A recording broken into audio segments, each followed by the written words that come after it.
since the dawn of time, or at least since the dawn of the internal combustion engine, the motorcycle clutch has served one very important, very noble purpose.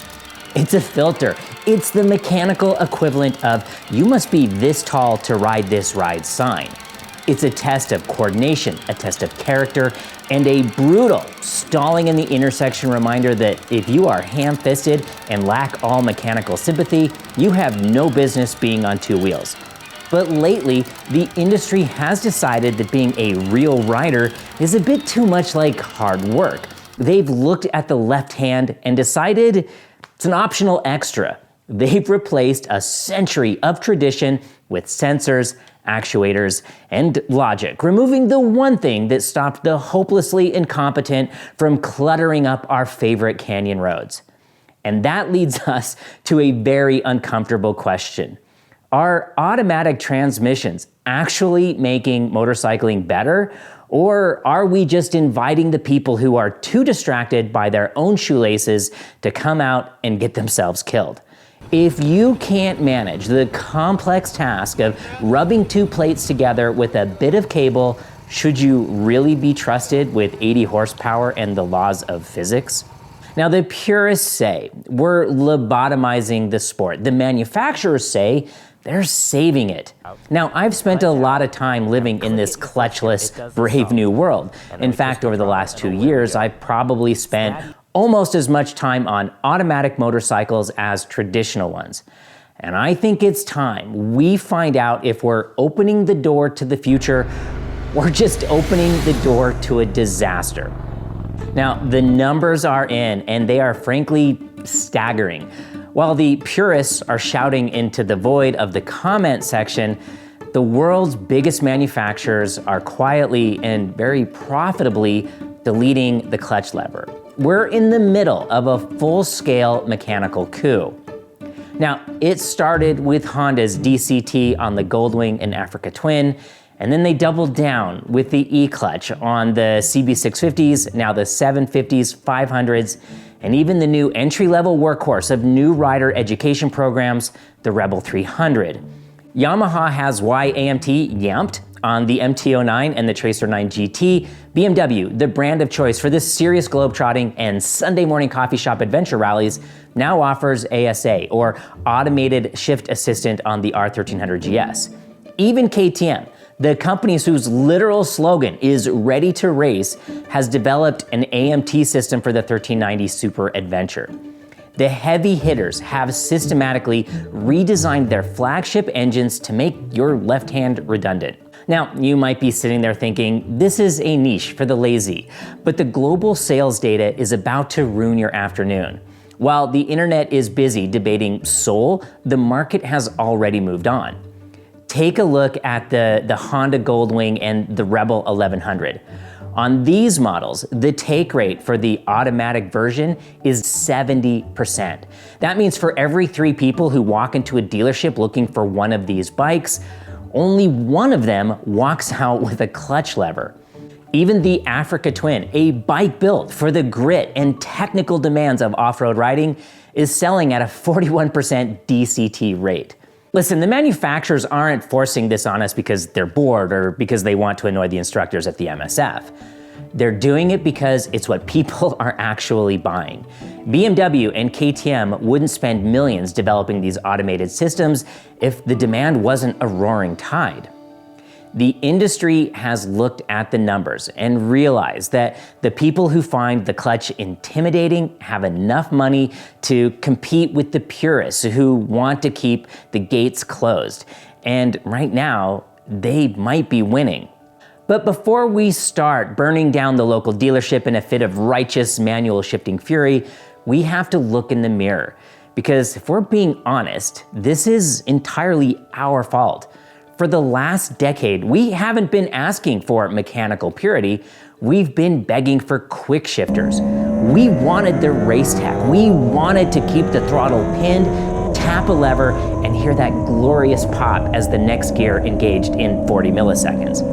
We decided that using a clutch for the second, third, fourth, and fifth gears was just a bit of a faff. We essentially told the manufacturers, I only want to use the clutch to get rolling and to stop at lights. The rest of the time, I want to feel like the MotoGP superstars who developed the technology just to save fractions of a second on their lap time. And the engineers listened. They gave us bi-directional quick shifters and auto blippers that rev match better than any human ever could. We spent years training ourselves to ignore the clutch lever for 90% of the ride. And then we have the audacity to act surprised when the manufacturers decide to finish the job. We've been living in a semi-automatic world for years. We just called it performance. We traded the skill of a perfectly timed blip shift for the convenience of a sensor on the shift rod. We invited the computer into the gearbox because it made us feel faster. It made us feel cool, and yeah, because the crackle of that quick shift sounds so good. There's one more thing that the purists won't tell you, and it's the most important data point of all.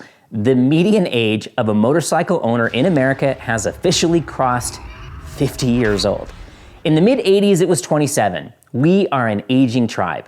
I see it in my comments every single day. I hear from riders in their 70s, riders who have spent 40 years clicking gears and living in the friction zone. And do you know what they tell me? They love DCT and they love the e-clutch. At 75, after a lifetime of service or hard work, your left hand might not be as cooperative as it once was. Arthritis doesn't care about your mechanical soul. And if a set of electric motors is the difference between enjoying a Sunday in the mountains or being forced to hang up the helmet for good, I mean, who are we to tell them that they aren't worthy? These riders have reached an age where they simply don't care what a 40-year-old on a forum thinks about their purity. They just want to keep riding. And frankly, they've earned it. But here's the other thing.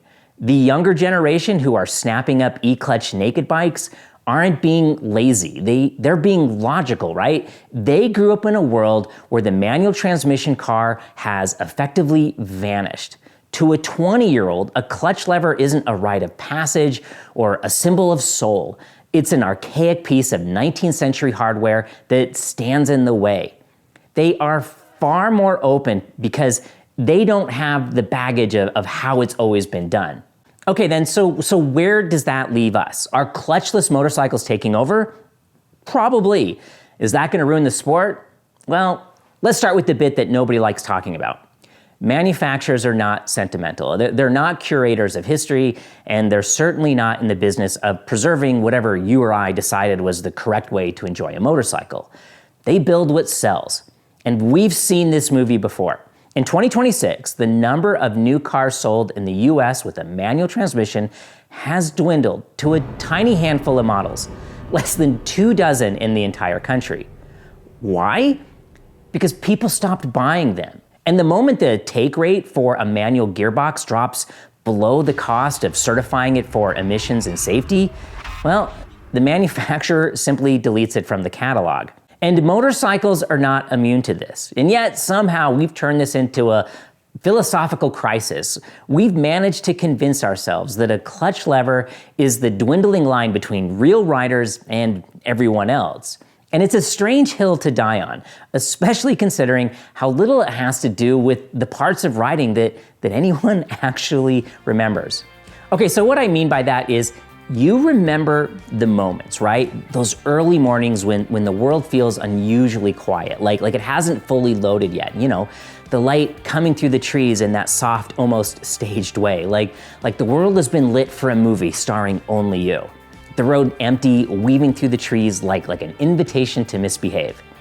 And you remember that one perfect corner. I mean, you're probably thinking about it right now. The one that went so well that years later, you can still see it and feel it. The entry, the lean, the exit, all of it just clicking into place like you finally tuned into the right frequency. Those moments of flow state where the only thing that matters is that moment. So listen, this whole thing only works if people keep finding their way into this amazing, glorious, incredible sport. And if something as simple as removing one layer of complexity helps someone get there or keeps them here longer, then isn't that what we all really want? Is the soul of motorcycling only found in a cable and a set of friction plates? Or is it found in, riding?